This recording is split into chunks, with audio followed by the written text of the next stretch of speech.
ఇక అటు ఏపీలో న్యూస్ ఛానల్ డిబేట్లో రాజధాని మహిళలపై అనుచిత వ్యాఖ్యలు చేసిన కృష్ణం రాజు 3 రోజుల కస్టడీ ముగిసింది. వైద్య పరీక్షల నిమిత్తం తుళ్లూరు పోలీస్ స్టేషన్ నుండి మంగళగిరి ప్రభుత్వ వైద్యశాలకు అతన్ని తరలించారు.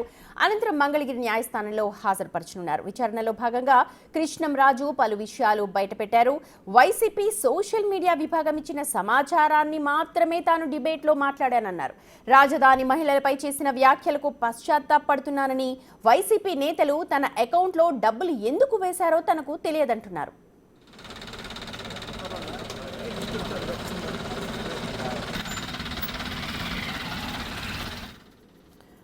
రైట్, మా ప్రతినిధి సాయి శంకర్ ఫోన్ లైన్ లో అందుబాటులో ఉన్నారు. ఈ విషయానికి సంబంధించి మాట్లాడడానికి. సాయి శంకర్, కృష్ణం రాజు చాలా సంచలన విషయాలు చెప్తూ ఉన్నారు.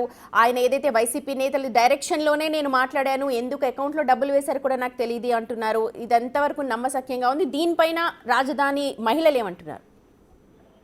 3 రోజుల కస్టడీకి తుళ్లూరు పోలీసులు కృష్ణరాజుని తీసుకోవడం జరిగింది. 3 రోజుల పాటు ఆయన అనేక అంశాలపైన కూడా ప్రశ్నించడం జరిగింది. ప్రధానంగా ఆ రోజు జరిగినటువంటి పరిస్థితులు, డిబేట్ లో తీసుకున్నటువంటి అంశాలు ఏవైతే ఉన్నాయో వాటికి సంబంధించినటువంటి దానిపైన అసలు ఎందుకు డిబేట్ చేయడం జరిగింది, డిబేట్ కి సంబంధించినటువంటి అంశాలు ముందుగానే చెప్పడం జరిగిందా, లేకపోతే అప్పటికప్పుడు డిబేట్ లో ఈ వ్యాఖ్యలు చేయడం జరిగిందా అనే కోణంలో అయితే విచారణ జరిగింది.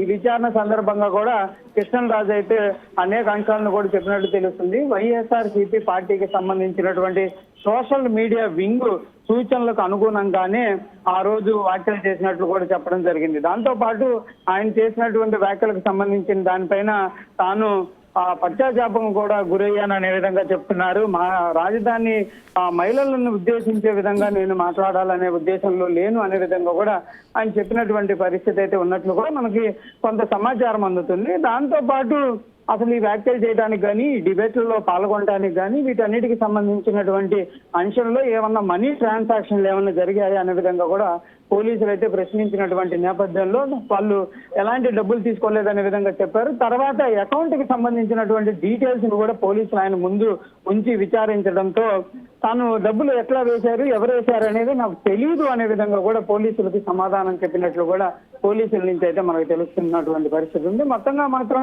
రాజధాని మహిళలకు సంబంధించినటువంటి అంశాలు కానీ, ఆయన మాట్లాడినటువంటి ఆ రోజు డిబేట్ కి సంబంధించిన దానిపైన కూడా కొన్ని విషయాలను కూడా హైడ్ చేస్తూ పోలీసులు అనేక ప్రశ్నలను అడిగినా కూడా వాటికి సమాధానం చెప్పినటువంటి పరిస్థితి లేదనే విధంగా కూడా విచారణలో ఉన్నటువంటి అంశాలు కూడా తెలుస్తున్నాయి.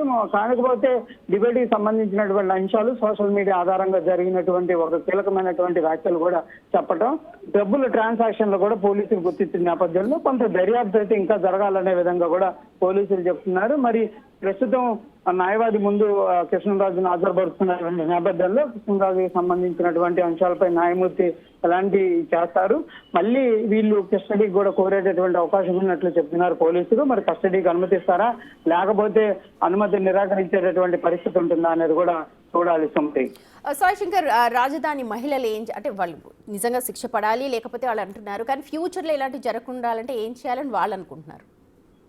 అంటే ప్రధానంగా దీనికి సంబంధించి ఈ కేసులో అయితే శిక్ష అనేది కఠినంగా ఉండాలనే విధంగా కూడా వాళ్ళైతే రాజధాని రైతులైతే కోరుతున్నటువంటి పరిస్థితి ఉంది. ఎందుకంటే తమ పైన అనుచిత వ్యాఖ్యలు చేయడంతో పాటు తమని అగౌరవపరిచే విధంగా మాట్లాడటం అనేది మమ్మల్ని అందరినీ కూడా కలిసివేసింది.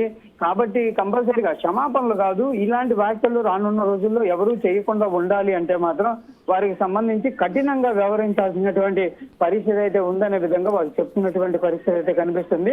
మొత్తంగా వాళ్ళైతే ఈ కేసులో అంటే మొదటగా అట్రాసిటీ కేసులు కూడా నమోదు చేయాలనే విధంగా కూడా వాళ్ళు చెప్పారు. కాకపోతే కోర్టు అనుమతి ఇవ్వనటువంటి నేపథ్యంలో వాళ్ళకి సంబంధించి వ్యాఖ్యలకు సంబంధించినటువంటి అంశాలు కానీ మిగిలినటువంటి అంశాలను కూడా పరిగణనలో తీసుకొని కీలక వ్యాఖ్యలు అయితే చేసినటువంటి అంశాలపైన అయితే కేసులు నమోదు చేయడం జరిగింది, రిమాండ్ చేయడం జరిగింది.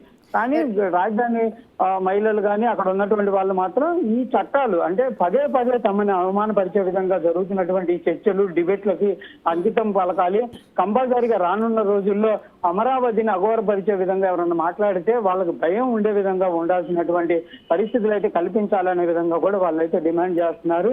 ఇంకా దీనికి సంబంధించి సజ్జల రామకృష్ణారెడ్డి పైన కూడా వాళ్ళు ఫిర్యాదు చేశారు, కేసు కూడా నమోదైంది.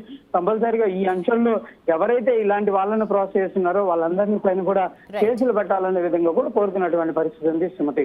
రైట్ సాయి శంకర్, మొత్తానికి ఇదంతా స్క్రిప్టెడ్ అంటూ కృష్ణంరాజు అయితే ఒప్పుకున్నారు.